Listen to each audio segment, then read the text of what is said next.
अब हम आते हैं उसी प्रसंग पर कि वेदों में कहीं पर भी ये 2.5 घंटे सुबह 2.5 घंटे शाम बैठकर साधना करने का विधान नहीं, और न ही परमात्मा प्राप्त महापुरुषों की वाणी में जिन्होंने भगवान पाया, जिनमें कौन कौन है? आदरणीय धर्मदास साहिब जी, आदरणीय मलुकदास साहिब जी, आदरणीय नानक साहिब जी, आदरणीय दादू साहिब जी, आदरणीय गरीबदास साहिब जी, गांव छुडानी, जिला झज्जर, हरियाणा वाले,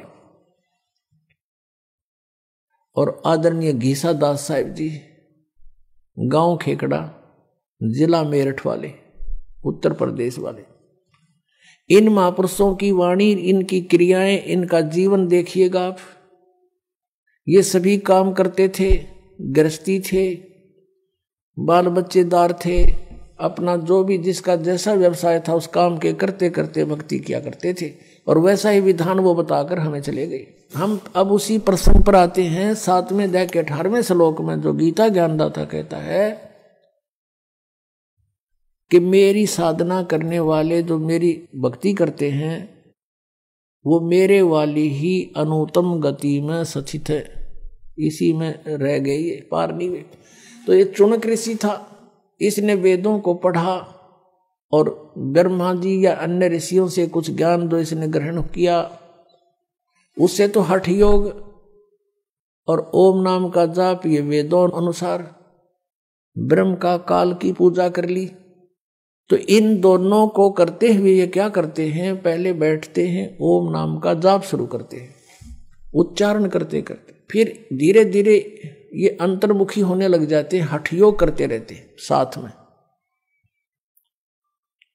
हठ योग करते हैं तो इनकी अंदर जो हमारे शरीर में चैनल बने हुए, चैनल जैसे टीवी में होते, मूल कमल ये गणेश जी का चैनल है, उसके लोक में जो कुछ भी क्रियाएं हो रही हैं उसको हम अपनी बॉडी में बने इस चैनल पर देख सकते हैं, जिसका ये चैनल ऑन हो गया। और दूसरा स्वाद चक्र है, उसमें सावित्री ब्रह्मा जी का चैनल है, उसके लोक का जो भी कार्यक्रम हो रहा है इसमें हम देख सकते हैं। फिर नाभि कमल है, नाभि कमल में विष्णु और लक्ष्मी जी के लोक की क्रियाएं इस नाभि कमल रूपी चैनल में आप देख सकते हैं, वहां के हो रहा है। जिसकी दृष्टि आत्मा इसमें पहुंच गई उसमें वो वहां देख सकता है, दूरबीन इसकी वहां लग गई है। हृदय कमल में दोनों सतनों के बीच में यहां हृदय कमल है, बैक में,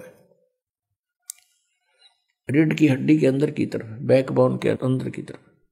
तो वहां पर भगवान शिव और पार्वती का ये चैनल है, कमल है, और उनके लोक में जो कुछ भी होता है वो इसमें देखा जा सकता है। और कंठ कमल में यहां पीछे की साइड में दुर्गा जी का यानी देवी का स्थान है, उसके लोक में जो कुछ भी क्रियाएं होती है यहां आप कंठ कमल में देख सकते। और सहस्रार कमल के अंदर इस काल भगवान के ब्रह्मलोक का कुछ नजारा आप देख सकते हैं। तो इन ऋषियों का क्या होता था, ये पूर्व जन्म के भी संस्कारी होते हैं और वो ही परमात्मा की प्राप्ति के लिए प्रयत्न करते हैं। जैसे आप जी अब ये सत भक्ति कर रहे हो और पार ना हुए तो आप जी को ये पहले स्वर्ग में ले जाएगा, महास्वर्ग में देगा स्थान इन मंत्रों के आधार से, इनकी कमाई से। फिर पृथ्वी पर आपको छोड़ देगा, फिर यहाँ भी आपका मन नहीं लगेगा क्योंकि आपने ऊपर बहुत अच्छे सुख देखे हुए। उनकी खोज करने चलता है तो उसको बताया जाता है कि परमात्मा ही दे सकता है, भगवान पाने से ही लाभ होता है। उसके लिए फिर वही साधक प्रयत्न करते हैं और उनकी पिछले पुनों से कोई ना कोई चैनल ऑन हो ही जाता है। अब जैसे आप इन चैनलों के मंत्र जाप करते हो, ये चैनल आपके ऑन हो चुके हैं लेकिन आपने ये देखने नहीं है। देखने से फिर क्या होगा, आपकी जो भक्ति वो व्यर्थ होनी शुरू हो जाएगी। जैसे हमने किसी से कर्जा लेना है, वो कर्जा उसको चुकाने की बजाय उसके कमरे में जाकर बैठ जाए और चार्ज लेता रहे, हमारे से क्या फायदा हुआ वहां का जाने का, वो कर्जा और बढ़ जाएगा हमारा। तो आप जब यहाँ रह जाओगे तो फिर आपको पूरा मिलेगा, सारा काल सब कुछ देगा आपको, जैसा कर्म है वो देगा एज इट इज। तो उस आधार से उनकी उस पिछले संस्कारों से कोई ना कोई चैनल ऑन हो जाता है। कमल खुल जाता है उनका, उसमें वो देखते रहते हैं, ऊपर के नज़ारे देखते रहते हैं, जैसे आप फिल्म देखने जाते हो सिनेमा हॉल में, और 3 घंटे ऐसे जाते हैं जैसे 3 मिनट। अब बताओ कैसा 3 घंटे, अब बैठ कर देखो कितना इंतजार करो किसी बस की, 3 मिनट भी भारा हो जाती है। आप सिमरण करने लगते हो, मन इधर उधर भागता है, वो देख जब सारे काम याद दिला देगा आपके, सारे कार्य वो कर ले, वो नहीं किया, वो रह गया, एक 5 मिनट भी ढंग से नहीं है सेट होता, लेकिन हो जाएगा, अभ्यास से हो जाएगा। ये ना सोचना कि होगा नहीं, लेकिन एक उदाहरण बता रहे।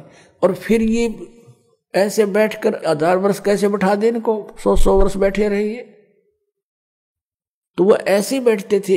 यहां से हटकर उसका अंतर्मुखी बोलते हैं, अंतर्मुखी हो गए, वहां देखकर सिनेमा इस शरीर में, उससे इनके अंदर सिद्धियां आ जाती हैं। ओम नाम के जाप से ये ब्रह्मलोक के अधिकारी बन जाते हैं।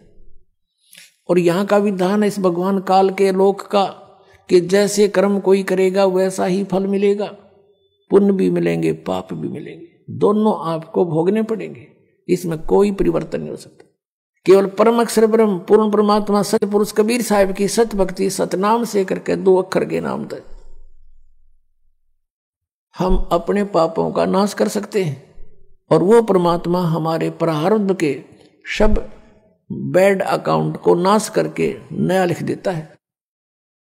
और कोई भी उस परमात्मा के अतिरिक्त कोई भी प्रभु जिनको हम प्रभु मानते हैं, सरपुरुष अक्षर पुरुष, श्री ब्रह्मा रजगुण, श्री विष्णु सतगुण और श्री शिव जी तम गुण, ये भी परिवर्तन नहीं कर सकते। तो स्वयं कहते हैं हम तो नियमित कार्य करते हैं, जिसका जैसा वर्क है वैसा ही उसका वर्क दंड देते हैं। अब फिर यहां प्रसंग आ रहा है कि हम इस तरह की साधना करते रहे, और ये हजारों वर्ष तक बैठे रहे, इनकी कुछ सिद्धियां बन गई और कुछ ओम नाम के जाप से ब्रह्मलोक के अधिकारी बन गए।